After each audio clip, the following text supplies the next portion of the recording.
ci lu dëgg loo mën a wax Bah Diakhaté kenn mun c'est-à-dire il est indéfendable.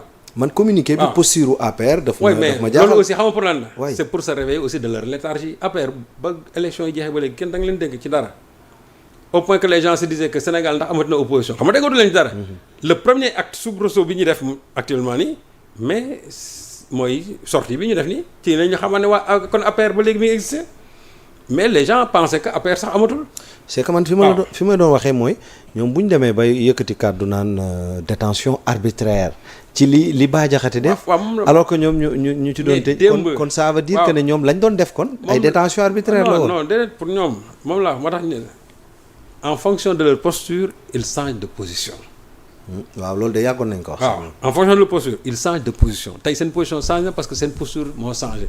Aujourd'hui ils sont du camp de l'opposition donc jàpp nañ ni fi nekk ni acte judiciaire bu ñu posé ñoom léegi ils vont l'interpréter sous l'angle tout simplement de l'arbitraire nafeq mënul weesu loolu gis nga nit da ngay constant ci li nga xamante ne moom nga jàpp gis nga li nga xamante ne tey mooy dal Bah Diakhaté te ñaanuma ko mais il peut être placé sous mandat de dépôt parce que dès l'instant qu'on vise bu ñu viser rek diffusion de fausses nouvelles buy dem ci juge d'instruction bi forcément c'est le mandat de dépôt kooku moom c'est automatique actuellement ñu ngi foofu sax waaw te loolu ci charge yi la donc diffusion de fausses nouvelles moom buñ ko ci retenir rek bu bokkee ci charge yi te loolu ci la bokk buy dem ci juge d'instruction bi ak lu mu mën a wax il sera placé sous mandat de dépôt waaw donc moom qu'il s'attend en tout cas à lu ne war na mën na ci am mais li ci metti mooy ñoom lañ doon défendre démb tey contraire bi lañ jël c'est-à-dire que ñëw mënoo taxaw ne force reste à la loi ku fi tooñ ñu dal sa kaw tey ñu gis koo xam dafa bokk ci ñoom tooñ ba pare ils ne veulent même pas reconnaître que kooku tooñ na mën naa d'accord ñu ne ñun Bah Diakhaté dañ koy soutenir mais ñoom ñu reconnaître que ne Bah Diakhaté dafa tooñ et que aujourd'hui l'arrestation n'est pas du tout une arrestation arbitraire ñoom wax jooju Bah Diakhaté du wax comme ko ci waxoon tey ñoom seen biir wala comme ko ci waxoon sa waajur tey nga xar suuf si dugg ci parce que loolu laay wax aussi man leen la Bah Diakhaté wax dama ne comme que da ngeen ne c'est pas de l'arbitraire ku ci nekk ñu baal ma ci kàddu gi ku ci nekk placé fa sa bopp wala nga placé fa sa waajur nga xool wax ji su la metti wala mu metti keneen nga xam ne su kii li mu wax jaaduwul Bah Diakhaté waxam yi tegginuwul dara tegginuwul mais il est coutumier des faits xam man Bah Diakhaté loolu bett ma ci moom il est coutumier des faits loolu pendant tout le magistère de Macky Sall il n'a fait qu'insulter les gens surtout les gens de l'opposition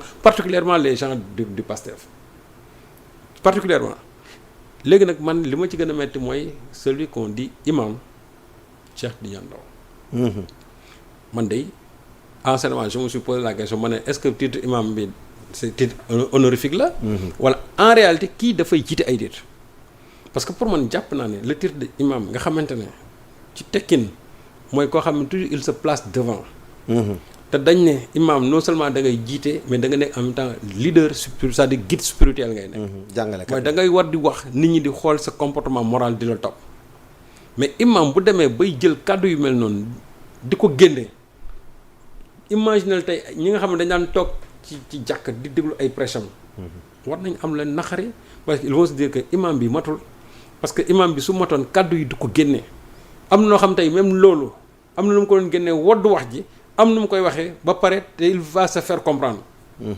mais ni mu ko waxee de façon crue ak ni mu ko génnee c'est-à-dire tegginuwul sax ñu ne lii kii ku jàng alxuraan moo doon wax. non man moom bett na ma personnellement. non c'est-à-dire même ñi mu bokkal foofu sax bett na leen. mus naa sax lu mu gàtt bokk ak moom liggéey. waaw dégg naa nag nee na dafa juum. njuum te nag ku nekk lay dal. waaye tamit mais le mal est déjà fait.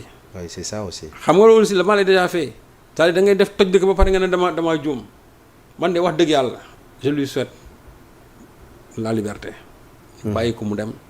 comme que moom jàpp na ne dafa jóg. moom jàpp na ne Bah Diakhaté moo ma doon souhaité daaw à pareille heure. waaw di la que man ñu di la liveal man waaw di ma liveal.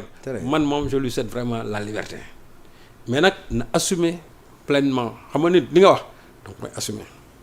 mais Serigne Saliou mbir yi tombé na de tombé gi mu tombé ci côté yëpp man daf ma dem ba finalement daf ma commencé bon maa ngi naan yëfi yàlla la nag te. ndaxte yow daaw ci heure bii. waaw ñu ngi lay déglu.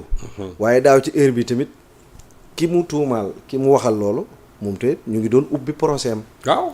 ca Ziguinchor. waaw Ousmane Sonko. waaw non procès Adji Sarr bi. waaw xam nga man daaw c'était bien calculé daaw sama audition c'est-à-dire que jour procès Adji Sarr. lañ ko ci nattoon. lañ ko nattoon man téye ma. man ci procès boobu man ji bi ci lañ ma parce que man procès Adji Sarr boobu dafa am loo xam ne nii dama ko ci liggéeyoon te le jour du procès laa waroon xaar. le lendemain pour moom def yenn publication yi. kon yow sa jàpp bi du hasard de. man hasard dañ ko programmé woon teg ko ci. timing bi mais du hasard du hasard. la preuve man keroog sama garde à vue xam nga ban heure la ñu ma ko notifié. ban heure 23h30. 23h30 et j'ai fini mon audition à 19h. Parce que on devait attendre le procureur qui était mon instant boobu moom mu ngi woon ci procès ba. di siéger. donc il fallait ñu xaar ko moom ba mu pare ci procès ba pare soog a ñëw ci yow. léegi moom mu wax ne Serigne Saliou téye leen ma ko foofu wala bàyyi ko mu ñëm ñibbi. man dem naa sax benn instant boo xam ne nii compte tenu que j'étais vraiment fatigué te jour boobu vraiment j'avais jeûné je me suis dit que bon man je souhaite vraiment passer la nuit ici au commissariat parce que heure boobu su ma naree ñibbi sama kër war a xëyaat lendemain ñëwaat dafay métti ci man trop. kon na ko waroon bi lay jàpp. oui sur ce jour-là j'avais jeûné. Même le lendemain sax j'allais bon après suma avocat Moussa Sarr moo ne ma non il faut cesser ton jeûne là et cetera mais ce jour-là la veille bon période boobu dama doon jeûner mais ils m'ont amené comme ça. Donc pour dire que rek li ci tombé dafa bëri mais loolu lépp xam lu ñu ci war a jàngal. lan lañ ci war a jàngal doyen. yàlla moo fi nekk nit ñi nañu sóoraale yàlla ci lu bëree bëri ça veut dire que tey position bi nga nekk nay rafet rek parce que bu subaa la ngay wax. pour keneen mu tu peux te retrouver dans la même posture Bah Diakhaté actuellement nii loolu moo ko dal. timing ba tey timing bi mayaat ñu. bés bii nii ci atum 2021 ñu doon def benn rassemblement bu mag ca place de la nation bu ànd sàmm jikko yi. On se rappelle Ousmane Sonko même il était de la partie même. Absolument. donc absolument non xam nga rien n'est hasard dans cette vie. lu ci bëri dafay nekk ay. coïncidence mais souvent. mu ngi nii sax tuuti moom la may wan nii. waaw merci mais xam nga loolu aussi mooy li wax rek c'est-à-dire mbir yàlla la. nit ñi li ñuy wax nañ ci sóoraale toujours yàlla. que la ngay wax aussi na nga sóoraale nga ne suba est-ce que yow bu fekkee ne lu bon nga yéene nit est-ce que loola mënu laa dal yow. yéene néeg la sax. mu noonu donc vraiment Bah Diakhaté man pour revenir encore à lui il n'a qu'à assumer.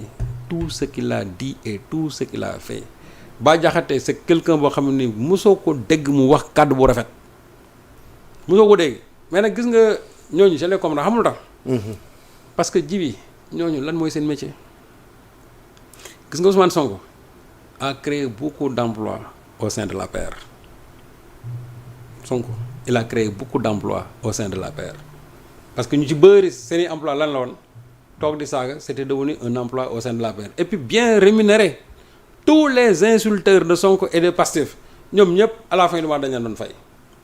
saagkat yëpp dañu doon fay. ñoom Bah Diakhaté yii yëpp tous ces gens là mais lan mooy seen métier. loolu de mooy toog muy dox. toog muy dox ba ak noonu. moo tax ma ne Ousmane Sonko il a créé beaucoup d'emplois ci biir APR. et les gens l'ont tellement compris.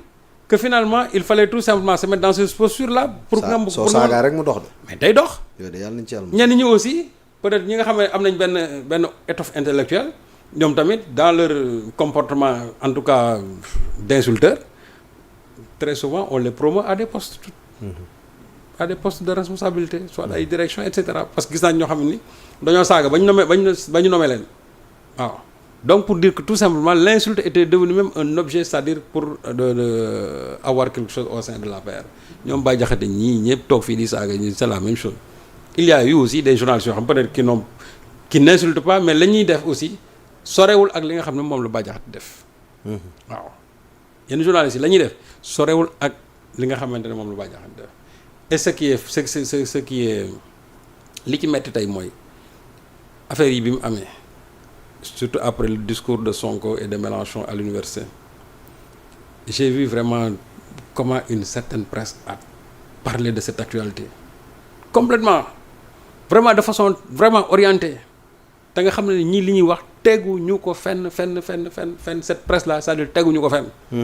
Man la lendemain ji bi j'ai fait benn tableau comparatif ce que la presse occidentale a dit ak ce que une certaine presse sénégalaise a dit. waaw une certaine presse. waaw une certaine presse parce que c'est pas toute la presse une certaine presse mais soo xoolee la presse occidentale quasiment le Sonko wax la ñu waxaat Sonko très dur contre les homosexuels Sonko intransigeant et cetera au même moment ici les gens veulent dire que Sonko c'est quelqu'un quand même qui tolère l'homosexualité non. Sonko li wax ça a été clair l'homosexualité est tolérée dans ce pays te loolu mooy dëgg. L'homosexualité c'est-à-dire les homosexuels ils sont tolérés dans ce pays. Pas l'homosexuel mais les homosexuels ils sont tolérés dans ce pays parce que la preuve ñaata nit nga fi gis ñu ne kii homosexuel la et pourtant les gens vivent avec ces gens-là. da nga daan dem ci ay mbootaay nga gis ñenn ñi ñoo xam ay góor ñu ne ñii c'est des homosexuels mais tout ce qui est ay jokkalante ak yooyu ñoom ñoo koy def et pourtant les gens les tolèrent. On a vécu avec des gens des homosexuels dans les mêmes quartiers et ça ne dérange personne. kenn stigmatisé wu leen xam nga tant que kenn stigmatisé wu leen su boobaa mën nañu wax ne c'est toléré. mais su fekkee nañu dem ba di leen stigmatiser su boobaa la ñuy wax ne maintenant le phénomène les homosexuels ne sont plus tolérés au Sénégal. Par contre c'est pas légalisé. C'est pas légalisé. Tolérer ne signifie pas légaliser. parce que ñu bari loolu la ñuy jaawale. waaw non c'est pas légalisé xam nga la légalisation xam nga l'homosexualité en tant que tel du lu ñuy légaliser loolu du lu ñuy légaliser c'est-à-dire lu ñuy légaliser mooy ñoom seeni acte de mariage ñu ne léegi seen acte de mariage léegi loolu légaliser nañ ko. wala ñu ne léegi le fait de faire des actes contre nature loolu léegi ce n'est plus répressif. de loo xamante ni léegi loi bi loolu dañ ko dépénaliser alors que loolu jusqu'à aujourd'hui c'est pénalisé. Alors donc moi quand je vois ces gens-là vouloir orienter le débat. ba nit ñi naan noonu man leen gis ngeen presse bi li ñuy wax yëpp ñoo ko tey. Ils savent bel et bien ce que Sonko a dit ils savent bel et bien ce que Mélenchon a dit léegi nag su fekkente ne il y en a qui roulent toujours aussi pour le système bon c'est de bonne guerre. mais c'est de bonne guerre mais ñi nga xamante ne ñoom xam nañ jàng nañ tubaab dégg nañ tubaab xam nañu bu baax li nga xam ne moom lañ fa wax ñoom xam nañ ce qui a été dit là-bas. On a fait un mauvais procès à Sonko waxal nañ ko fi loo xam ne waxu ko tout simplement dans le seul but bëgg non seulement peut-être yàq daram ou bien aussi mettre l'accent sur des choses yoo xamante ni pour man c'est inutile. ay futilités quoi. Non c'est des futilités parce que Djibi aujourd'hui le vrai débat moi je crois que c'est sur les urgences sociales. Surtout ça. am na loo xam ne il y a des actes qui sont en train d'être posés et je ne vois même pas cette presse-là en parler. Toujours on cherche le plus petit mot bi nga xamante ne war nañu soo ko tegee nii peut-être mën na déstabiliser pas déstabiliser sax mais mën na indi tuuti jiixi jaaxa ci bopp nit ñi nga jël nga def nga la preuve on est que sur 4 heures de temps d'antenne. moom laa la wax. benn mot rek lañ ci jàpp. mooy homosexuel wala toléré. waaw moom laa et puis même loolu sax mu wax moo am c'est-à-dire man mënoon naa jàpp su fekkente ne loolu Sonko waxoon amul bu fekkee ne amul ñu ne kon Sonko a tort. Mais en réalité les homosexuels sont tolérés dans ce pays da nga fa gis chasse à l'homosexuel da nga ko fa gis wala nga gis ñu dàq nit di ko parce que dañu góor jigéen simple ndey amul da ngay dëkk ci quartier sax ñu ne la diw homosexuel la nga dëkk ci quartier gis nit de la romb yore un comportement féminin nga gis nit dëkk ci quartier di deg pigmenté wu góor et pourtant les gens les tolèrent parce que duñ la romb ba nga saaga leen duñu romb ba nga jël xeer sànni leen du nga kii ba nga xeex ak ñoom. Ça veut dire qu'on les tolère dans la société. Maintenant, le phénomène, en tant que tel, les gens n'en veulent pas parce que ce n'est pas conforme à nos cultures. Et loolu c'est dans tous les pays du monde. C'est dans tous les pays du monde. Justement Serigne Saliou nan la ñuy mën a interpréter criminalisation de l'homosexualité ci contexte juridique sénégalais actuel bi.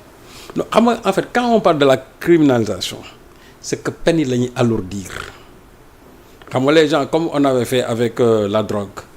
Tout simplement parce que souvent bu fekkente ne dafa nekk délit la peine je crois maximale c'est au bout de 5 ans. Mais bu fekkee ne par exemple ne délit la peine minimale non crime la peine minimale au moins c'est 10 ans.